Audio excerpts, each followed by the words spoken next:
ಹೂವಿನ ವ್ಯಾಪಾರಿಗೂ ತಟ್ಟಿದೆ ಈಗ ಟ್ಯಾಕ್ಸ್ನ ಶಾಕ್. ತಳ್ಳುವ ಗಾಡಿಯಲ್ಲಿ ಹೂ ಮಾರುವವನಿಗೂ ಕೂಡ ತೆರಿಗೆ ನೋಟಿಸ್ ಅನ್ನು ನೀಡಿದ್ದಾರೆ. 53 ಲಕ್ಷ ಪಾವತಿಸುವಂತೆ ಕರ್ನಾಟಕ ಕಮರ್ಷಿಯಲ್ ಟ್ಯಾಕ್ಸ್ ಈಗ ನೋಟಿಸ್ ಅನ್ನ ಕೊಟ್ಟಿದೆ. ಉಳ್ಳಾಳದ ಹೂವಿನ ವ್ಯಾಪಾರಿ ಸೋಮೇಗೌಡನಿಗೆ ಈ ನೋಟಿಸ್ ಅನ್ನ ಕೊಟ್ಟಿರೋದು. 10 ವರ್ಷದಿಂದ ಹೂವಿನ ವ್ಯಾಪಾರವನ್ನ ಮಾಡ್ತಾ ಇದ್ದೀನಿ ನಾನು. 1 ತಿಂಗಳ ಹಿಂದೆ ಒಂದು ನೋಟಿಸ್ ಅನ್ನ ಕೊಟ್ಟಿದ್ದಾರೆ. ಈಗ ಮತ್ತೆ ವಾಟ್ಸಪ್ ಮೂಲಕ 2ನೇ ನೋಟಿಸ್ ಬಂದಿದೆ ಅಂತ ಹೇಳ್ತಾ ಇದ್ದಾರೆ. ಎಲ್ಲಿಂದ ಹಣ ಕಟ್ಟುವುದು? ಹೀಗೆ ಆದರೆ ನಾವು ಪ್ರಾಣ ಬಿಡಬೇಕಾಗತ್ತೆ ಅಂತ ಹೇಳಿದ್ದಾರೆ. ಮುಂದೆ ಏನು ಮಾಡಬೇಕು ಅನ್ನೋದು ಗೊತ್ತಿಲ್ಲ ಅಂತ ವ್ಯಾಪಾರಿ ಹೇಳ್ತಾ ಇದ್ದಾರೆ. ಸೊ ಈ ರೀತಿಯಾಗಿ ನಿಮಗೆ ಆ ದೃಶ್ಯಗಳನ್ನು ತೋರಿಸ್ತೀವಿ ನಿಮಗೆ. ಹೂವಿನ ವ್ಯಾಪಾರಿಗೂ ಕೂಡ ತಟ್ತಾ ಇದೆ. ಯಾಕೆ ಏನಾಗ್ತಾ ಇದೆ ನನಗೆ ಗೊತ್ತಿರುವಂಥವ್ರು ಒಬ್ಬರು ಒಂದು ಸಲೂನ್ ಶಾಪ್ನ ಸ್ಟೋರಿ ಹೇಳ್ತೀನಿ ನಿಮಗೆ ಇದೇ ವಿಚಾರದಲ್ಲಿ. 50 ಲಕ್ಷ ಅಂತ ಕೊಟ್ಟಿದ್ದಾರೆ ಸರ್. ನಾವು ತಲಗಾಡಿಲಿ ಹೂ ವ್ಯಾಪಾರ ಮಾಡೋದು.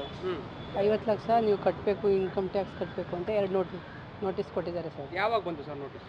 1 ತಿಂಗಳಿಂದ ಒಂದು ಬಂತು, ಇನ್ನೊಂದು ವಾಟ್ಸಪ್ಪಿಂದನೇ ಕಳಿಸಿದ್ರು ಸರ್. ಯಾವಾಗ ಕಳಿಸಿದ್ರು? 1 ವಾರ ಆಯಿತು ಸರ್. ಏನು ಹೇಳ್ತಾ ಇದ್ದಾರೆ? ಭೇಟಿ ಆಗಿದ್ರಾ? ಭೇಟಿಯಾಗಿಲ್ಲ. ಒಂದ್ಸಲ ಹೋಗಿದ್ವಿ ಸರ್. ನೀವು ಆಡಿಟ್ ಕರ್ಕೊಬನ್ನಿ ಅಂತ ಹೇಳಿದ್ರು ಸರ್ ಅವರು. ನೆಕ್ಸ್ಟ್ಗೆ ಬಂದು ಇದು ಮಾಡಲಿಲ್ಲ ಅಂದರೆ ಕ್ರಮ ಕೈಗೊಳ್ತೀವಿ ಅಂತ ಹೇಳ್ತಾ ಇದ್ದಾರೆ. ಎಷ್ಟು ದಿನ ಆಯ್ತು ಈಗ ನೋಟಿಸ್ ಕೊಟ್ಟು ನಿಮಗೆ? 1 ತಿಂಗಳಾಯ್ತಾ? ಹಾಂ, 1 ತಿಂಗಳಾಯ್ತು ಸರ್. ಓಕೆ, ಏನು ಮಾಡಬೇಕು ಅಂದ್ಕೊಂಡಿದ್ದೀರಿ ಮುಂದೆ? ಸರ್ ನಾವು ತಳ್ಳಗಾಡೀಲಿ ವ್ಯಾಪಾರ ಮಾಡೋದು. ನಾವು ಎಲ್ಲಿಂದ ತಂದು ಕಟ್ಟಲಿ ಸರ್? ಮನೆ ಬಾಡಿಗೆ ಕಟ್ಟೋದೇ ಕಷ್ಟ ಐತೆ ನಮಗೆ. ನಾವು ಎಲ್ಲಿಂದ ತಂದು ಕಟ್ಟಲಿ ಟ್ಯಾಕ್ಸು? ಸರ್ ನಾವು ಉಳ್ಳಾಳು ಯೂನಿವರ್ಸಿಟಿ ಕ್ವಾರ್ಟರ್ಸ್ ಅವರು ಸರ್, ಉಳ್ಳಾಳು ಮೇನ್ ರೋಡು. ಎಷ್ಟು ವರ್ಷದಿಂದ ಹೂವಿನ ವ್ಯಾಪಾರ ಮಾಡ್ತೀವಿ? ನಾವು ಅಲ್ಲೇ ಒಂದು 10 ವರ್ಷದಿಂದ ಹೂವಿನ ವ್ಯಾಪಾರನೇ ಮಾಡ್ತಾಯಿದ್ದೀವಿ ಸರ್. ಫೋನ್ ಆನ್ಲೈನ್ ಮುಖಾಂತರ? ಹಾಂ ಸರ್, ಈ ಫೋನ್ಪೇ ಎಲ್ಲ ಬಂದಮೇಲೆ ಅದರಿಂದನೇ. ನನ್ನ ಸಹೋದ್ಯೋಗಿ ಈಗ ರಘು ಮರಿಸ್ವಾಮಿ ನನ್ನ ಸಂಪರ್ಕಕ್ಕೆ ಸಿಗ್ತಾ ಇದ್ದಾರೆ. ರಘು, ನಿಜಕ್ಕೂ ಕೂಡ ಒಂದು ರೀತಿಯಾಗಿ ಈ ಅಧಿಕಾರಿಗಳು ಮಾಡಿರುವಂಥ ಎಡವಟ್ಟಿನಿಂದ ಈಗ ವ್ಯಾಪಾರಸ್ಥರು ಒಂದು ರೀತಿಯಾಗಿ ಯೋಚನೆ ಮಾಡೋ ಪರಿಸ್ಥಿತಿಗಿದ್ದಾರೆ. ಯಾಕೆ ಬೇಕು ನನಗೆ ಇದನ್ನ ಬಳಕೆ ಮಾಡೋದು? ಇದರ ಉದ್ದೇಶ ಚೆನ್ನಾಗಿದೆ, ಆದರೆ ಇದರ ದುರ್ಬಳಕೆಯನ್ನ ಮಾಡ್ಕೊಳ್ತಾ ಇದ್ದಾರೋ ನನಗೆ ಅನುಮಾನ ಕಾಡ್ತಾ ಇದೆ ಅಧಿಕಾರಿಗಳ ವಿಚಾರದಲ್ಲಿ. ಕಾರಣ ಆಮೇಲೆ ಒಂದು ಕೇಸ್ ವಿಚಾರದಲ್ಲೂ ಕೂಡ ಹೇಳ್ತೀನಿ. ಈಗ ಈ ವ್ಯಾಪಾರಿಯ ಕಥೆ ಏನು ಅಂತ.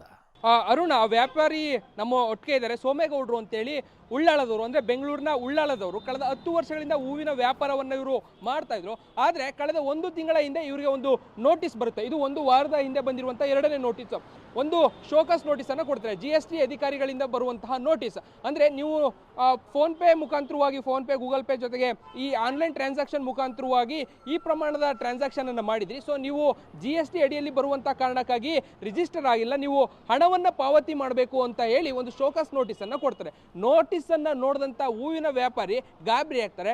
ಕಾರಣ, ಅವರು ತಳ್ಳೋ ಗಾಡಿಯಲ್ಲಿ ಹೂವಿನ ವ್ಯಾಪಾರವನ್ನು ಮಾಡ್ತಾ ಇದ್ದಂಥವ್ರು. ಹೂವಿನ ವ್ಯಾಪಾರವನ್ನು ಮಾಡ್ತಾ ಇದ್ದಂಥ ಅವ್ರಿಗೆ 53 ಲಕ್ಷ ರೂಪಾಯಿ ನೀವು ತೆರಿಗೆಯನ್ನು ಪಾವತಿ ಮಾಡಬೇಕು ಅಂತೇಳಿ ನೋಟಿಸನ್ನು ಕೊಟ್ಟಂಥ ಸಂದರ್ಭದಲ್ಲಿ ನಿಜಕ್ಕೂ ಅವ್ರಿಗೆ ಒಂದು ಕ್ಷಣ ಸ್ಥಳವೇ ಆ ನಿಂತ ಜಾಗದಲ್ಲೇ ಕುಸಿದು ಬಿದ್ದ ಹಾಗಿದೆ. ನನ್ನೊಟ್ಟಿಗೆ ಅವರೇ ಇದ್ದಾರೆ, ನಾನು ನೇರವಾಗಿ ಮಾತನಾಡಿಸ್ತೇನೆ. ಸರ್, ನಿಮಗೆ ನೋಟಿಸ್ ಯಾವಾಗ ಬಂತು? ಏನು ಅನ್ನಿಸ್ತು ಆರಂಭದಲ್ಲಿ? ಸರ್ 1 ತಿಂಗಳ ಹಿಂದೆ ಬಂತು ಸರ್ ನೋಟಿಸ್. ಬಂದಿದ್ದಕ್ಕೆ ನಮಗೆ ಭಯನೇ ಆಯಿತು. 53 ಲಕ್ಷ ಅಂದರೆ ನಾವು 5-6 ಲಕ್ಷನೇ ನೋಡಿರಲ್ಲ. 53 ಲಕ್ಷ ಅಂದರೆ ಏನಪ್ಪ ಇದು ಅಂತ ನಾವೊಂದು 2 ದಿವಸ ಬಾಗಿಲನ್ನೇ ಹಾಕ್ಬಿಟ್ಟು ಹೊಟ್ಟೋದ ಸರ್. ತುಂಬ ಭಯನೇ ಆಯಿತು. ಅಧಿಕಾರಿಗಳ ಜೊತೆ ಮಾತಾಡಿದ್ರೆ ಹೇಗೆ? ಕರೆಸಿದ್ರು ಸರ್, ನೋಟಿಸ್ ಕೊಟ್ಟು ಕಳಿಸಿದ್ರು. ನೀವು ಆಡಿಟ್ರು ಕರ್ಕೊಬನ್ನಿ ಅಂತ ಹೇಳಿದ್ರು ಸರ್. ಕರ್ಕೊಂಡು ಹೋಗಿದ್ರೆ? ಇಲ್ಲ ಸರ್, ಹೋಗಿಲ್ಲ ಸರ್. ನಾವೇನು ಕರ್ಕೊ ಹೋಗ್ಲಿ ಸರ್? ಏನು ಬಿಲ್ ಕೇಳ್ತಾರೆ, ಎಲ್ಲಿಂದ ಬಿಲ್ ತಂದು ಕೊಡಲಿ? ಬಿಲ್ ಎಲ್ಲಿಂದ ಬರುತ್ತೆ? ಹೂವು ತಗೊಂಡೋಗಿ ಕೊಡ್ತೀವಿ, ಹೂವಲ್ಲಿ ಬಿಲ್ ಕೊಡ್ತಾರಾ? ಯಾವ ಬಿಲ್ ತಗೋಕೊಡ್ಲಿ ಅವ್ರಿಗೆ? ಅವ್ರು ಬಿಲ್ ತಗೊಬನ್ನಿ ಅಂತ ಕೇಳ್ತಾರೆ. ಏನು ಬಿಲ್ ತಗೋಕೊಡ್ಲಿ ಸರ್ ಅವ್ರಿಗೆ? ನಾವು ಎಷ್ಟು ವರ್ಷದಿಂದ ಹೂವಿನ ವ್ಯಾಪಾರ 10 ವರ್ಷದಿಂದ ಹೂವಿನ ವ್ಯಾಪಾರನೇ ಮಾಡ್ತಾ ಇದೀವಿ ಸರ್. 10 ವರ್ಷದಿಂದ ಹೂವಿನ ವ್ಯಾಪಾರ. ತಳ್ಳಗಾಡಿನೇ ಸರ್. ಓಕೆ, ಮತ್ತು 53 ಲಕ್ಷ ರೂಪಾಯಿ ಅಂದ್ರೆ ದೊಡ್ಡ ಅಮೌಂಟ್ ಅಲ್ವಾ? ಹೇಗೆ ಅಂತ ಸರ್, ನಾವೀಗ ಸಾಲ ಬೇಕಾದ್ರೂ ಅವರು ಕೂಡ ಫೋನ್ಪೇನೇ ಮಾಡ್ತಾರೆ. ಸಾಲ ತಗೋಬೇಕಾದ್ರೂ ಅವೆಲ್ಲ ಆಗೈತೆ ಸರ್. ಪೂರ್ತಿ ಎಲ್ಲ ಅಮೌಂಟ್ ರೆಗ್ಯುಲರ್ ಆಗಿ ನೀವು Google pay, phone pay, online ಮುಖಾಂತರ? 99% ಫೋನ್ಪೇ, ಗೂಗಲ್ ಪೇನೇ ಸರ್ ಮಾಡೋದು.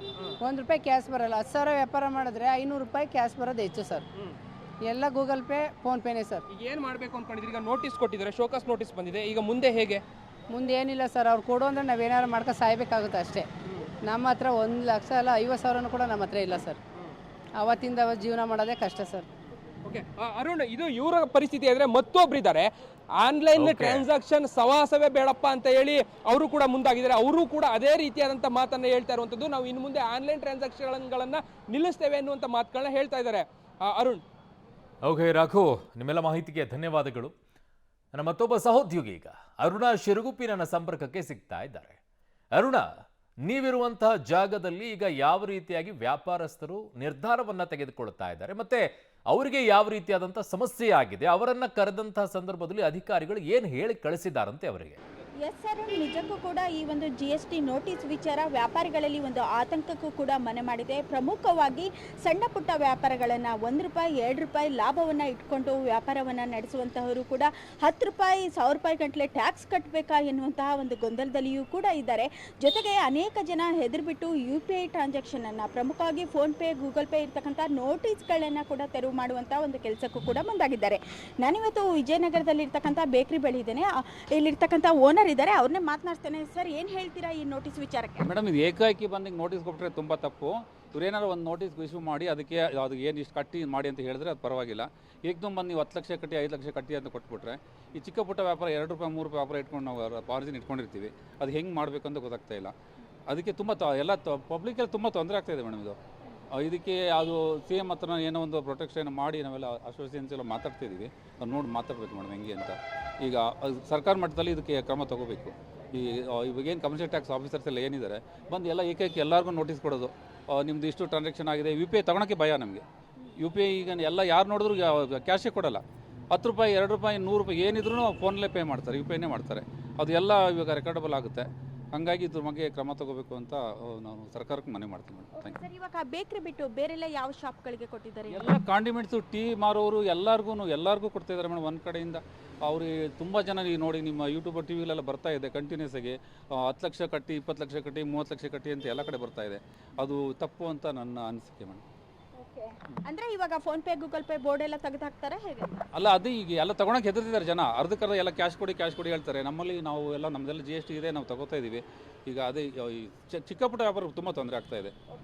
ಅಂದರೆ ಅರುಣ್, ಇಲ್ಲಿರ್ತಕ್ಕಂಥ ವ್ಯಾಪಾರಿಗಳು ಹೇಳೋದೇನೆಂದರೆ ನಮಗೆ ಫೋನ್ಪೇ, ಗೂಗಲ್ ಪೇ ಮೂಲಕ ತೆಗೆದುಕೊಳ್ಳಿಕ್ಕೂ ಕೂಡ ಭಯ ಆಗುತ್ತೆ. ಹೀಗಾಗಿ ನಾವು ಇಂತಹ ಬೋರ್ಡ್ಗಳನ್ನ ಕೂಡ ತೆಗೆದು ಹಾಕಿದ್ದೇವೆ. ಸರ್ಕಾರ ಇದರ ಬಗ್ಗೆ ಮಧ್ಯಸ್ಥಿಕೆಯನ್ನು ವಹಿಸಿ ಈ ಒಂದು ಸಮಸ್ಯೆಗೆ ಬ್ರೇಕ್ ಹಾಕಬೇಕಾಗಿದೆ ಎನ್ನುವಂಥ ಮಾತುಗಳನ್ನ ಹೇಳ್ತಾ ಇದ್ದಾರೆ ಅರುಣ್. ಓಕೆ ಅರುಣ, ನಿಮ್ಮೆಲ್ಲ ಮಾಹಿತಿಗೆ ಧನ್ಯವಾದಗಳು.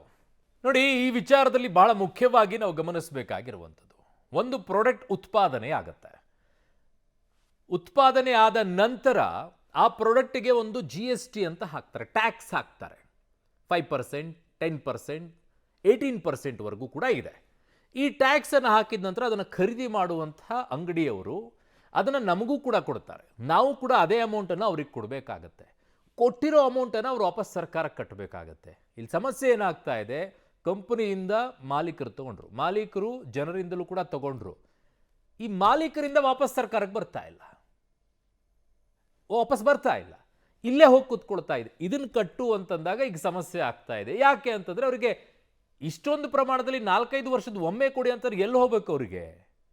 ಅದಕ್ಕೆ ಕಮರ್ಷಿಯಲ್ ಟ್ಯಾಕ್ಸ್ನವರು ಈ ವಿಚಾರದಲ್ಲಿ ಕೂತ್ಕೊಂಡು ಒಂದು ಸಾರ್ಟ್ ಔಟ್ ಮಾಡಬೇಕು. ಏನಾಗಿದೆ ಈಗ ಸದ್ಯಕ್ಕೆ ಇದನ್ನು ಮುಗಿಸ್ತೀವಪ್ಪ, ನೆಕ್ಸ್ಟ್ ಟರ್ಮಿಂದ ನಿಮ್ಮ 40 ಲಕ್ಷ ಏನು ಟರ್ನ್ ಓವರ್ ಇದೆ ಅಂದರೆ ಸರ್ಕಾರ ಈಗ ನಮಗೆಲ್ಲ ಕೊಟ್ಟಿರುವಂಥದ್ದೇನು, ವೇತನದಾರರಿಗೆ 12 ಲಕ್ಷವರೆಗೂ ಕೂಡ ಟ್ಯಾಕ್ಸ್ ರಿಸಂಪ್ಷನನ್ನು ಕೊಟ್ಟಿದ್ದಾರೆ.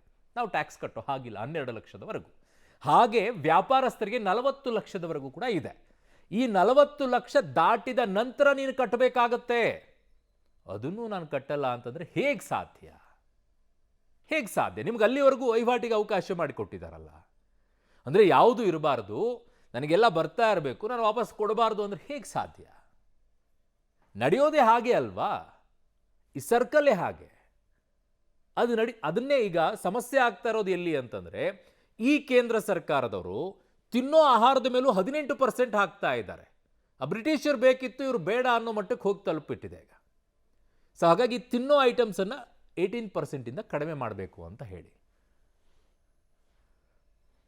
ಸೊ ತುಮಕೂರಿನಿಂದ ನನ್ನ ಜೊತೆಗೆ ಕರೆ ಮಾಡಿದ್ದಾರೆ.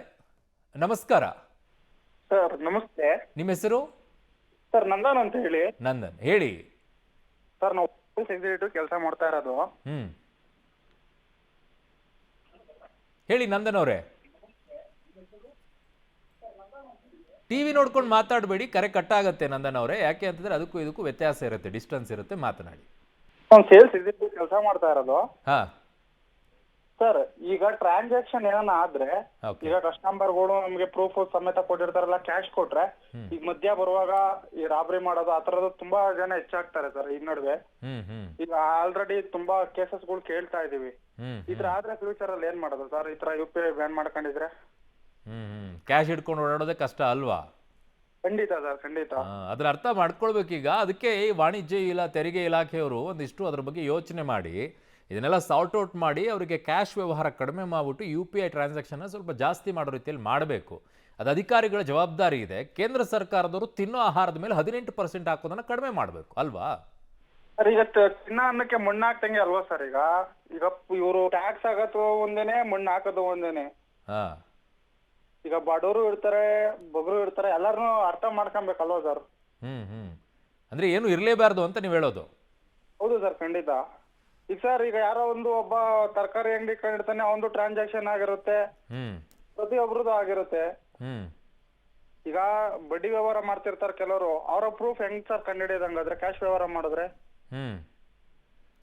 ಅಲ್ಲ, ಈಗ 2,000 ರೂಪಾಯಿ ಮತ್ತೆ ಇದನ್ನ ಕೊಡ್ತಾರಲ್ವಾ, ಏನೋ ಮಹಿಳೆಯರಿಗೆಲ್ಲ 2,000 ರೂಪಾಯಿ ಎಲ್ಲಿಂದ ಬರ್ಬೇಕು ಹಂಗೆ ಕೊಡೋಕ್ಕೆ? ಬಸ್ ಫ್ರೀ ಎಲ್ಲ ಕೊಡ್ತಾರೆ, ಅದು ಎಲ್ಲಿಂದ ಬರಬೇಕು ದುಡ್ಡು? ಓಕೆ ನಂದನ್ ಅವರೇ, ಧನ್ಯವಾದಗಳು. ಇನ್ನು ಗುಂಡು ಅಂತ ಇದ್ದಾರೆ ವಿಜಯಪುರದಿಂದ. ಸೊ ನಮಸ್ಕಾರ ಗುಂಡು ಅವರೇ. ಹಲೋ ಹಲೋ, ನಮಸ್ಕಾರ ಸರ್. ನಮಸ್ತೆ, ಹೇಳಿ ಸರ್, ಯಾವ ರೀತಿಯಾಗಿ ಸಮಸ್ಯೆ ಆಗಿದೆ? ನೀವು ವ್ಯಾಪಾರಸ್ಥರ? ಹಾ, ವ್ಯಾಪಾರ ಸರ್, ಪೇಂಟ್ ಶಾಪ್ ಇದೆ ಸರ್ ಒಂದು. ಹೇಳಿ, ನಿಮಗೂ ಏನಾದರೂ ಬಂದಿದೆಯಾ ಟ್ಯಾಕ್ಸ್? ಸರ್ ಇಲ್ಲ ಸರ್, ಏನಿಲ್ಲ ಸರ್, ಟ್ಯಾಕ್ಸ್ ನಾನು ತುಂಬ್ತಾ ಇದ್ದೀನಿ ಸರ್. ಟ್ಯಾಕ್ಸ್ ತುಂಬೋದು ಕರೆಕ್ಟ್ ಸರ್ ಅದು. ಓಕೆ. ಹಾ ಸರ್, ಇನ್ನೇನು ಕಮರ್ಷಿಯಲ್ ಟ್ಯಾಕ್ಸ್ ಬಗ್ಗೆ ಒಂದು ಸ್ವಲ್ಪ ಪ್ರಾಬ್ಲಮ್ ಆಗಿದೆ ಸರ್ ಅಧಿಕಾರಿಗಳಿಂದ. ಅದೇನೋ ಪ್ರಾಬ್ಲಮ್ ಸರ್. ಕಟ್ಟಬೇಕಲ್ಲ ಸರ್ ಟ್ಯಾಕ್ಸ್? 40 ಲಕ್ಷ ಡಿಡಕ್ಷನ್ ಇದೆ ಸರ್. ಮತ್ತೆ ಒಟ್ಟು ನನಗೆ ಬರಲಿ ಅಂದ್ರೆ ಹೆಂಗ್ ಸರ್? ಡಿಡಕ್ಷನ್ ಕೊಟ್ಟಿದ್ದಾರೆ ಸರ್, 40 lakhs ಕೊಟ್ಟಿದ್ದಾರೆ ಸರ್. ಹೌದು ಹೌದು, 40 ಲಕ್ಷವರೆಗೂ ಕಟ್ಟೋಂಗಿಲ್ಲ. ನಾನು ಲೆಕ್ಕ ಮಾಡಿದ್ರೆ ಡೈಲಿ 11,000 ಮ್ಯಾಚ್ ಚಿಲ್ಲರ್ ಆಗುತ್ತೆ ಸರ್. ಮತ್ತೆ ಅದು ಸರ್ಕಾರ ನಿಯಮ ಪಾಲನೆ ಮಾಡಬೇಕು ಸರ್. ನಾವು ಡೆವಲಪ್ ಆಗೋದು ಯಾವಾಗ ಸರ್? ಬರೀ ಒಳ್ಳೆ ರಿಟರ್ನ್ ಇದಕ್ಕೆ ಹೋದೆ ಅಂದ್ರೆ ಹೆಂಗ್ ಸರ್? ನೀವು ಹೇಳ್ತಾ ಇರೋದು ಸರ್ಕಾರದ ಕರೆಕ್ಟ್ ಆಗಿದೆ, 40 ಲಕ್ಷದವರೆಗೂ ನಮಗೆ ಆರಾಮ್ ಕೊಟ್ಟಿದ್ದಾರೆ, ಅದ್ರ ಮೇಲೆ ಇರೋದು ಕಟ್ಟಿ ಅಂತ ಹೇಳ್ತಾ ಇದ್ರೆ ನೀವು? ಹೌದು ಸರ್, ಹೌದು ಸರ್, ಕರೆಕ್ಟ್ ಸರ್. ನೀನು ಕಮರ್ಷಿಯಲ್ ಅಧಿಕಾರಿಗಳಿಂದ ಸ್ವಲ್ಪ ಪ್ರಾಬ್ಲಮ್ ಆಗಿರ್ಬೋದು ಸರ್, ಅದೇನೋ ಕಂಟಿನ್ಯೂ ಇರಲ್ಲ, ಸ್ವಲ್ಪ ಪ್ರಾಬ್ಲಮ್ ಆಗಿರ್ತೈತಿ. ನೋ ಪ್ರಾಬ್ಲಮ್ ಸರ್, ಮಾಡ್ಬೋದು ಸರ್, ಅದೇನಿಲ್ಲ. ಈಗ ಎಲ್ಲ UPI ಕಟ್ ಮಾಡ್ತಾ ಇದ್ದಾರೆ, ಟಿವಿ ತೋರ್ತಾ ಇದ್ದೀರಿ. ನೀವೇನು ವ್ಯಾಪಾರ ಮಾಡೋದು? ವಾರ ಹದಿನೈದು ದಿನ ಅಷ್ಟೇ ಮಾಡ್ತಾರೆ ಸರ್ ಅವರು. ಅಲ್ಲ, ನೀವೇನು ವ್ಯಾಪಾರ ಮಾಡೋದು? ಏನ್ ಸರ್? ನೀವೇನು ವ್ಯಾಪಾರ ಮಾಡ್ತೀರಾ ಸರ್? ಬಿಸಿನೆಸ್ ಪೇಂಟ್ ಶಾಪ್ ಇದೆ sir, paint shop. Paint shop ನಿಮ್ದು ನಡೆಯುತ್ತೆ ಸರ್. ಈ ಬೇಕರಿ ವ್ಯಾಪಾರಸ್ಥರದ್ದು, ಟೀ ವ್ಯಾಪಾರಸ್ಥರದ್ದು ಹೇಳಿ. ಬೇಕರಿ ವ್ಯಾಪಾರಸ್ಥರು 40 lakh ಅಂತ ಅಪ್ರೂವ್ ಮಾಡೇ ಮಾಡ್ತಾರೆ ಸರ್ ವ್ಯಾಪಾರ ಸರ್. ಮತ್ತೆ ಟ್ಯಾಕ್ಸ್ ಕಟ್ಟಬೇಕಲ್ಲ ಸರ್. ಎವರೇಜ್ 11,000 ರೂಪಾಯಿ ಸರ್ ಮಂತ್ಲಿ ಡೈಲಿ. 11,000 ರೂಪಾಯಿ ವ್ಯಾಪಾರ ಮಾಡೋಕೆ ಫ್ರೀ ಕೊಟ್ಟಿದ್ದಾರೆ ಸರ್ ಸರ್ಕಾರದವರು. ಕೊಟ್ಟಿದ್ದಾರೆ, ಅದ್ರ ಮೇಲಾದಾಗ ಕಟ್ಟಲೇಬೇಕು, ಕಟ್ಟಬೇಕಲ್ಲ ಸರ್, ಇದಂತ ನ್ಯಾಯ ಸರ್. ಸರಿ ಸರಿ, ಓಕೆ, ಧನ್ಯವಾದ ಗುಂಡ್ರವ್ರೆ ಪಬ್ಲಿಕ್ ಟಿವಿ ಜೊತೆಗೆ ಮಾತಾಡಿದ್ದಕ್ಕೆ.